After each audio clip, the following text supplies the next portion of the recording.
convoi de robots. Dans cet exercice, on a tout d'abord un robot, le leader, qui est devant, qu'on va noter RA, qui est décrit par des équations d'état de type voiture de Dobbins, avec deux entrées, U1 pour le cap, U2 pour la vitesse. Alors ça, c'est assez classique. Alors, θ l'orientation, XA, YA les coordonnées du centre du robot. Alors pour commencer, le leader, donc le robot A, on va lui faire suivre une ellipse. Or l'ellipse, elle est donnée par ces équations ici, où on a Lx, le grand axe, Ly, le petit axe. Alors 20 mètres, 5 mètres pour les largeurs et la longueur de l'ellipse. Et puis avec une pulsation de 0,1 radian par seconde. Alors, on demande tout d'abord d'illustrer tout ça sur MATLAB en commençant avec un fichier type. Alors, tout ça, c'est classique. Alors, pourquoi est-ce qu'on va faire ça? Alors, l'intérêt de l'exercice, c'est de faire suivre ce robot, ce leader, par des 6 autres robots. Donc, dans la question numéro 2. Par contre, contrairement à ce qui était imposé avant, on veut imposer à une distance entre les robots de 5 mètres. Alors, ça, c'est pas forcément évident parce qu'on va avoir un problème de synchronisation entre deux horloges. L'horloge correspondant au temps réel et une autre horloge qui pourrait s'exprimer en mètres et qui correspond à l'odométrie. Alors ça, on va voir ça tout à l'heure. En effet, c'est important parce qu'en pratique, on veut imposer une distance de sécurité entre les robots de 5 mètres pour éviter la collision, ce qui signifie que si le premier robot freine, le leader s'y freine, tous les autres robots doivent se mettre à freiner dès à présent. Il ne doit pas y avoir un phénomène de propagation d'ondes qui fait que si le premier freine, les autres qui suivent freinent peu à peu. Et c'est ce qu'on pourrait observer notamment avec la circulation routière, où lorsqu'une voiture freine, peu à peu ça se propage et on a un effet d'accordéon qu'on veut éviter ici. Alors, on va commencer par cette première question. On a une équation d'état, on commence avec un fichier sous MATLAB que voici. Alors, que fait ce fichier qui s'appelle convoi? On a déjà les équations d'état qui sont implémentées avec la fonction d'évolution ici. On a un contrôleur, alors le contrôleur classique obtenu par linéarisation par bouclage, où on a la consigne W et DW. Alors attention, pour avoir une convergence théorique, il faudrait ici rajouter la dérivée seconde de la consigne, ce qui n'est pas fait ici. Donc on a une approximation, on ne va pas avoir quelque chose de parfait, mais lorsqu'on a un convoi de véhicules, cette dérivée seconde, en général, on n'y a pas accès.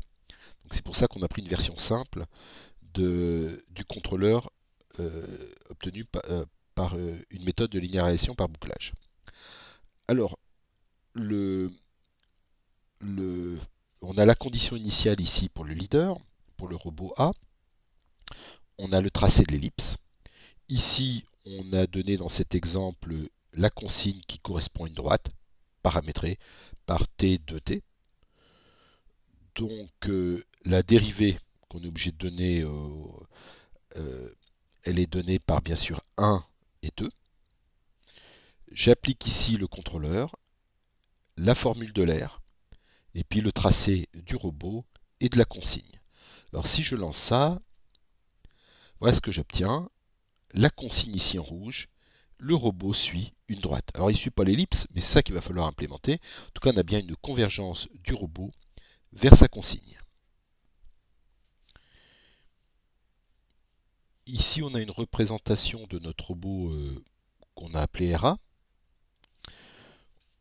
On doit suivre cette ellipse pour commencer. Alors l'ellipse, on va avoir un point consigne qu'on va appeler W. Alors W ici, il est décrit par, alors, on a X chapeau A, Y chapeau A, qui correspond en fait à ce qu'on pourrait appeler WA, qui est ce point-là, et qui va se déplacer dans ce sens-là, comme indiqué dans l'énoncé. Alors, on va avoir ici X chapeau A qui vaut Lx sinus oméga t. Alors, oméga t avec oméga qui a été choisi à 0,1. Alors ça, je l'ai dans l'énoncé. Dans la deuxième question. Bon. Et Y chapeau A qui va être égal à Ly cosinus oméga t. Alors, j'ai aussi besoin des dérivés. Donc, je vais avoir un X chapeau point A et un Y chapeau point A. Alors, il suffit de dériver par rapport au temps. J'obtiens oméga Lx cosinus oméga t moins oméga Ly sinus oméga t. Je vais pouvoir implémenter ça sous MATLAB.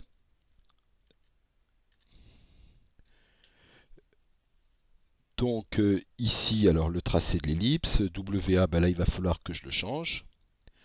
Je vais mettre ici Lx multiplié par sinus de 0,1 fois t.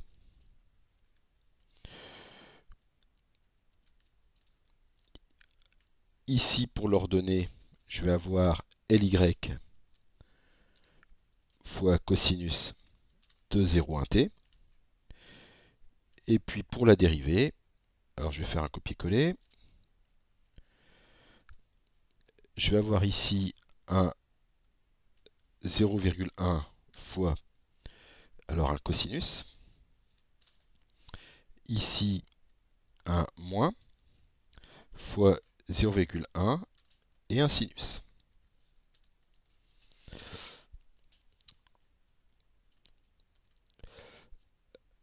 Alors, je lance ce programme et en effet, il suit la consigne. Alors, pas exactement du fait que j'ai pas rajouté la dérivée seconde, mais à l'œil, on voit quasiment rien, on voit pas le défaut. Dans la deuxième question, on a 6 robots et ils doivent tous se suivre avec une distance de 5 mètres. Alors, je vais essayer de représenter la situation sur ce dessin-là. Ce robot possède une trajectoire. Alors, cette trajectoire que je représente ici, bon, peu importe, bon, je la représente comme ça. Si j'échantillonne en fonction du temps régulièrement, je pourrais avoir quelque chose comme ça, qui signifie qu'il va relativement vite, et là plus lentement. Puis là à nouveau plus vite,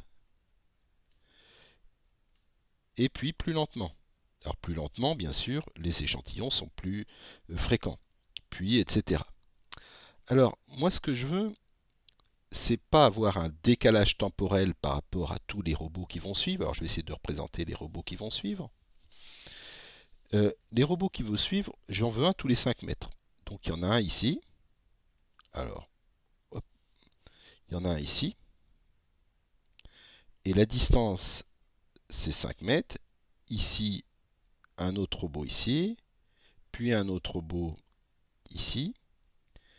Etc. J'ai mes 6 robots. Alors encore un dernier. Et ce qui va être important, c'est la distance curviligne. Alors la distance curviligne, c'est ce que je représente ici, cette distance. Si je suis la courbe, je veux 5 mètres. et que celui-là, dans le passé, était euh, vite ou lentement, peu importe, je veux 5 mètres. Alors, à nouveau 5 mètres, etc. Sachant que toute la trajectoire a été mémorisée et disponible par tous les autres robots. Alors ça signifie que si soudainement celui-là s'arrête, tous les autres doivent s'arrêter, immédiatement. Il n'y a pas ce phénomène d'onde. Si celui-là accélère soudainement, tous les autres doivent accélérer. Donc il faut raisonner de façon curviligne. Alors pour pouvoir faire ça, déjà je vais retourner sous MATLAB et je vais créer mes robots. Alors ici, je vais prendre m égale 6 robots. La distance d égale 5 mètres entre les robots. Bon, je le définis ici dès le début. Alors maintenant, en ce qui concerne le vecteur d'état, le vecteur d'état, je vais le représenter par une matrice X. Grand X, c'est le vecteur d'état pour tous mes robots. Alors, chaque colonne de cette matrice va correspondre à un vecteur d'état pour un robot. Donc le premier robot, ce sera la première colonne. Le sixième robot, ce sera la sixième colonne. Alors, je vais les initialiser. Alors, peu importe comment je vais initialiser. Par exemple, au niveau de l'abscisse X, je vais aller, le premier aura pour l'abscisse 1, le deuxième 2, le deuxième 3, le dernier 6. Maintenant, en ce qui concerne l'ordonnée Y, Y, je vais prendre 0 pour tout le monde. 1,m. Donc, ensuite, en ce qui concerne le cap, le cap, je vais aussi prendre 0. Il faut bien les initialiser. J'aurais pu initialiser autrement, peu importe. Donc ici, voilà pour le cap, 0. Pour les vitesses, je vais tous leur donner une vitesse. Alors, si je veux tous leur donner une vitesse, je veux par exemple une vitesse de 3. Je vais faire 3 fois once. Comme ça, tous auront une vitesse de 3. Et puis voilà. Alors, une fois que j'ai ça, je vais peut-être les faire déplacer. Alors, pour les faire se déplacer, je vais devoir ici appliquer une équation de l'air. X, alors sur chacune des colonnes. Donc ici, je mets 2 points virgule i pour le im robot. Alors attention, je n'ai pas encore mis mon compteur sur i. Ça va être égal à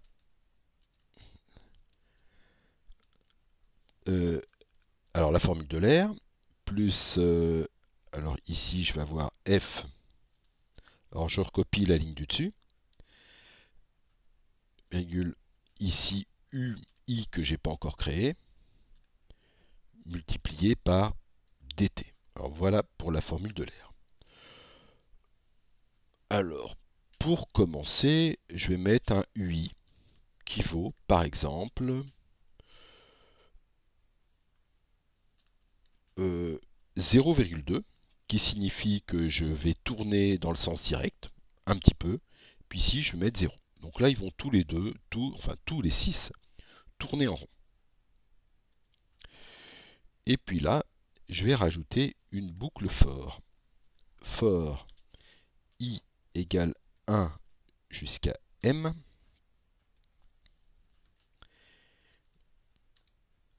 Hop, je vais appliquer la formule de l'air.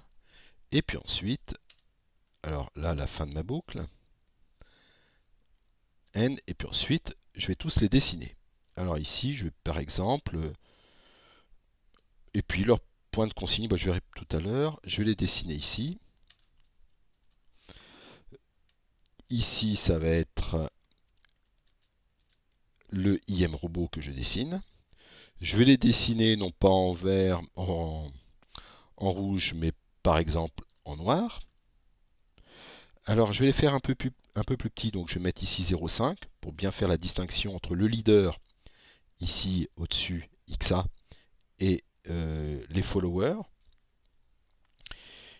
Et j'ai mon draw now pour je sors bien de la boucle Comme ça, il me prend moins de temps, il affiche tout le monde qu'une fois que toutes ces boucles ont été parcourues, donc je gagne en temps en faisant ça.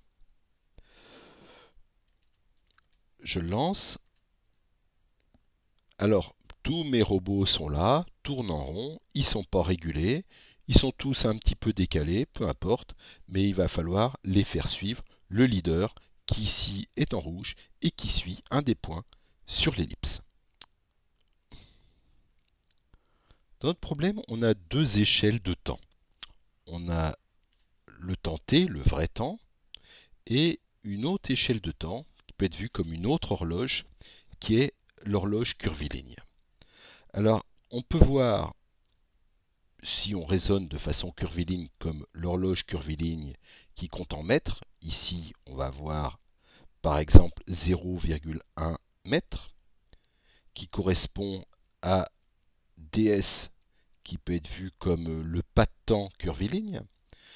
Et ici, elle a été représentée régulière. Donc si on se place avec l'horloge curviligne,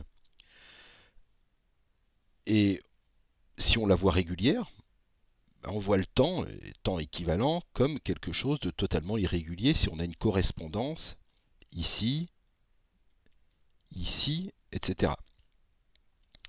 Ou alors, si on regarde sous l'œil du temps qui passe, alors on peut voir le temps qui passe comme quelque chose de régulier et l'abscisse curviligne comme quelque chose d'irrégulier. Alors, ici, on peut remarquer, alors si on voit sous l'horloge curviligne, ici, on a un robot qui ralentit. Ici, un robot qui va beaucoup plus vite. Dans l'énoncé, on vous demande de rajouter une variable d'état qui va compter le nombre de mètres parcourus. Cette variable elle a été appelée S. Donc on peut voir ça de la façon suivante. On a nos équations d'état pour notre robot qui sont, alors on a x point égale v cos θ, y point égale v sin θ, on a θ point égale u1, et on avait v point égale u2.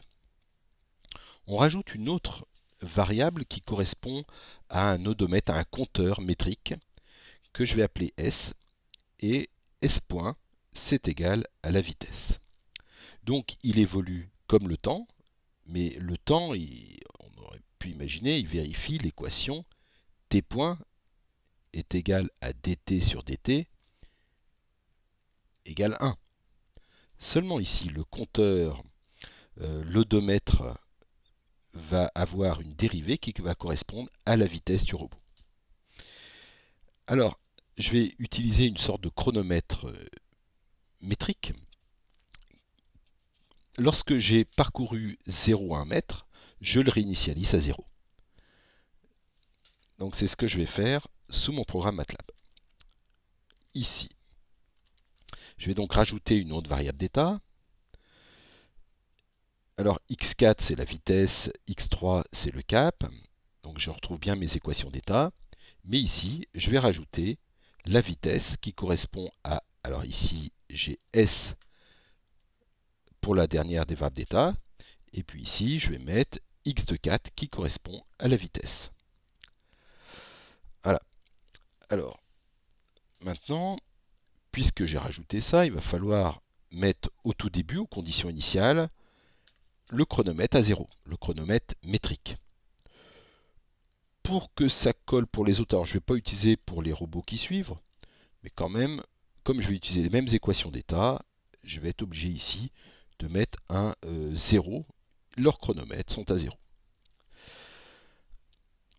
Alors, maintenant, je vais avoir ici, par exemple, je vais, si jamais, le compteur métrique XA, donc qui correspond à la cinquième variable d'état, est supérieur à un certain pas ds, qui va valoir par exemple 0,1 mètre comme indiqué dans l'énoncé. Alors je vais faire XA de 5 égale 0, ce qui remet le compteur à 0. Donc c'est le chronomètre métrique que je remets ici à 0. End. Et je vais, lorsque je remets à 0, je vais envoyer à tous les autres robots cette valeur-là. Je vais la mémoriser sur une sorte de tableau, qui est représenté, une sorte de tableau que tout le monde peut voir. Donc ça revient à le mémoriser dans une matrice que j'appelle S. Et donc je le mets à la fin de cette matrice. Donc c'est là où je le mémorise et je l'envoie à tout le monde. Alors attention, voilà, je vais mettre voilà. Sur cette figure, mon robot RA, le leader, est là. Le robot RI qui m'intéresse est là. Il doit suivre un point de consigne qui se trouve ici. Ce point de consigne, s'est passé à un temps qui était delta I avant, qui lui s'exprime en secondes. Il a un équivalent qui correspond aussi à une distance. Tous les ds mètres à mon horloge métrique, le robot RA envoie des informations qu'il stocke dans une matrice S, alors que je représente ici. La dernière colonne de cette matrice S, il l'a envoyée quand il était là, c'est-à-dire 0,1 mètre plus tôt. L'avant-dernière colonne, ici, il l'a envoyée là. Donc ça, c'est l'avant-dernière colonne, c'était 0,2 mètres plus tôt. Alors, si maintenant je regarde la colonne D multipliée par I, alors cette colonne-là, bien avant, divisé par ds, alors I c'est le numéro du robot, D c'est la distance qui ici vaut 5 mètres, ds ça correspond à 0,1 mètre, ça, cette colonne-là va correspondre à l'état de mon robot lorsqu'il est là. Donc je vais essayer de suivre mon robot lorsqu'il était là. Il avait un certain état. Cet état correspond à ce qu'on a sur cette colonne. Donc il a été mémorisé ici. Donc mon robot, qui ici est en noir, doit rejoindre cette consigne qui est là. Mais la seule chose qui diffère, c'est que cette consigne, elle évolue avec une vitesse qui n'est pas celle qu'avait le robot quand il était là, mais celle qu'il a à l'instant présent. Donc celle qu'il a à l'instant T. En effet, si ce robot s'arrête brutalement, celui-là doit s'arrêter brutalement, même s'il était à la position où le robot RA, lorsqu'il était là, pouvait avoir une vitesse assez grande. Donc voilà ce qu'il va falloir respecter. Il va falloir respecter XA, YA à l'instant T moins delta I, qui lui a été mémorisé. Le cap de mon robot aussi, θ A, je prends θ à l'instant T moins delta I. Par contre, la vitesse que je vais considérer, c'est VA, non pas à l'instant T moins delta I, mais à l'instant T. Ainsi, la loi de commande que je vais prendre en compte, c'est UI. Alors à l'instant T, ça va être ma matrice. Alors la formule, c'était la matrice moins 1, alors qui contenait, qui dépendait de VI à l'instant T, de θi de mon robot courant à l'instant T, etc., multiplié par la consigne à l'instant T moins delta I,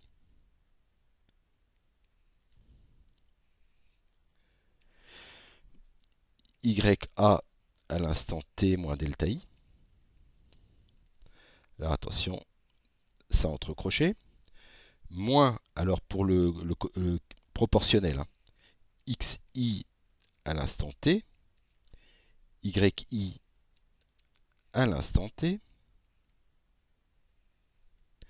Donc là, c'est l'erreur que j'essaye de corriger. Donc, et il va y avoir plus, toujours dans mon crochet, je vais avoir VA, donc ça, vous voulez, ça correspond à W, la consigne, moins ça va être la position courante, et ça, c'est l'erreur E de T, mais maintenant, il me faut aussi la dérivée de l'erreur. Donc,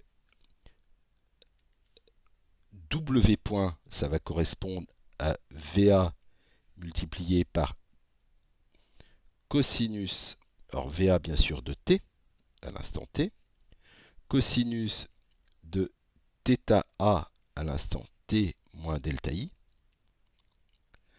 le sinus de la même chose,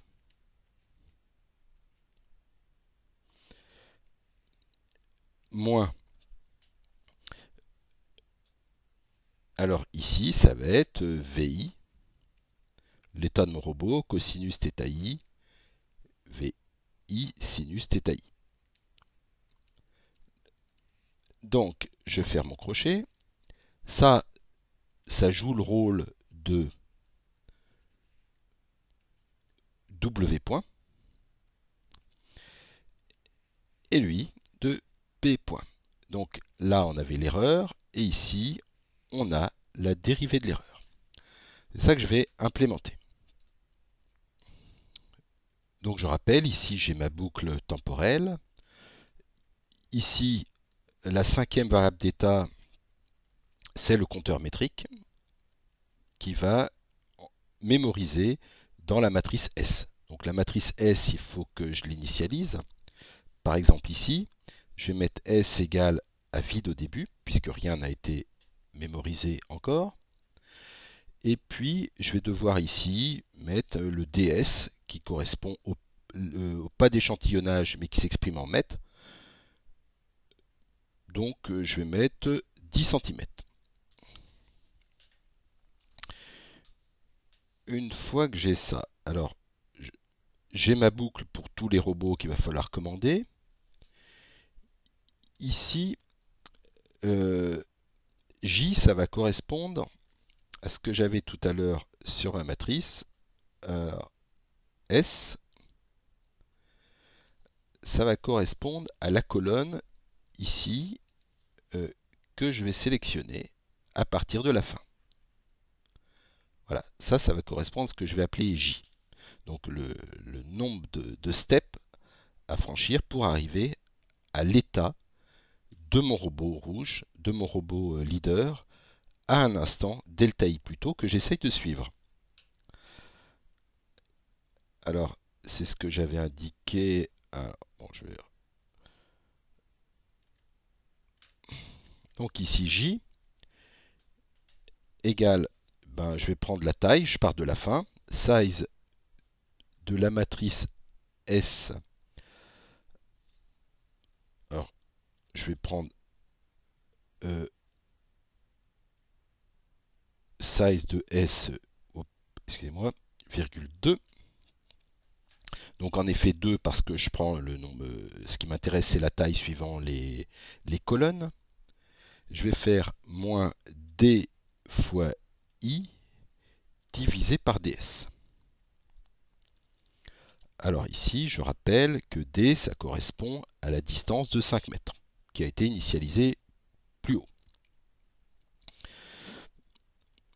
Alors, maintenant, bien sûr, au tout début, la matrice S a à peine été remplie, donc il va falloir que je vérifie ici que if J est positif.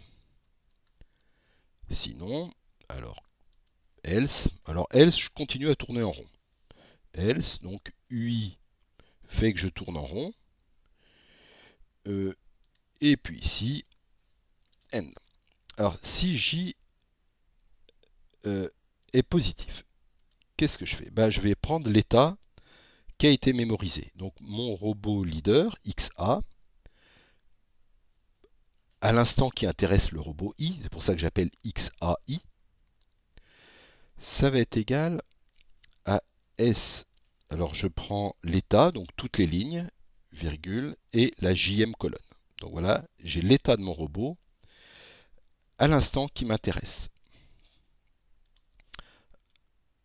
Alors, W, que je vais appeler la consigne à suivre, et qui va intéresser le robot numéro I, c'est X, la position de mon robot, donc XAI.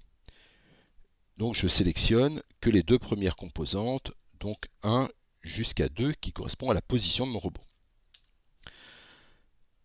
Maintenant, je vais avoir DW. Donc la DW, c'est égal, alors, XA de 4.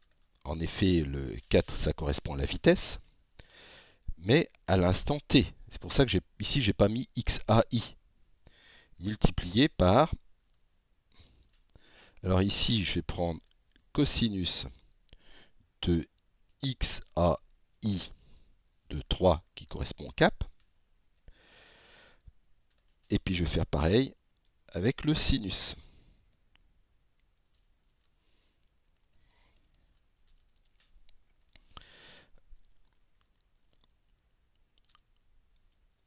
Ensuite, je vais appeler le contrôleur, alors le même que celui utilisé par le leader.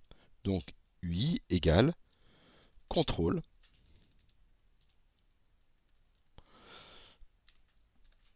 de... Alors ici, je vais rentrer... Bon, contrôle de... Alors, essayer de le reprendre celui-là.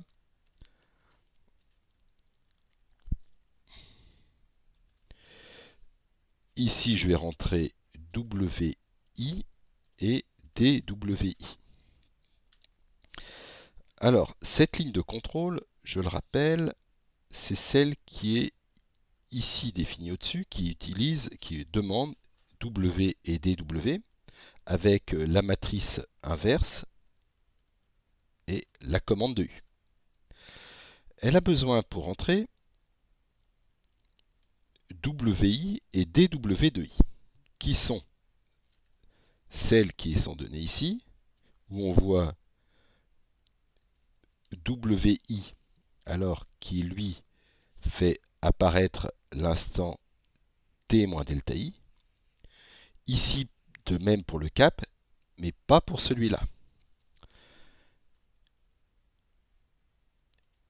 Et c'est bien ce qui est donné, puisque XAI correspond à l'instant t moins delta I, alors que celui-là correspond à l'instant courant à l'instant t. Alors, je lance. Le premier robot, le deuxième. Bon, la boucle de temps est pas assez grande, donc il va falloir que j'augmente ça. Et de plus, ici, je vais demander à ce qu'il me dessine la consigne. Alors, pour la consigne, je vais recopier ça.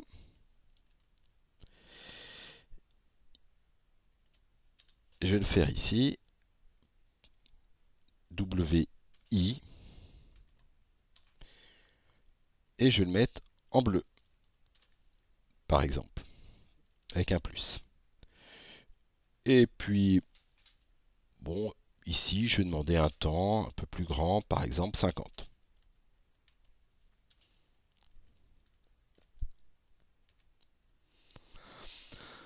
Le premier robot, cela continue à tourner en rond, celui a rejoint sa consigne. Alors on voit bien que les petites croix bleues représentent tout le passé du robot rouge. C'est pour ça qu'elles partent toutes du centre de l'ellipse. Alors on voit bien qu'elles le rejoignent.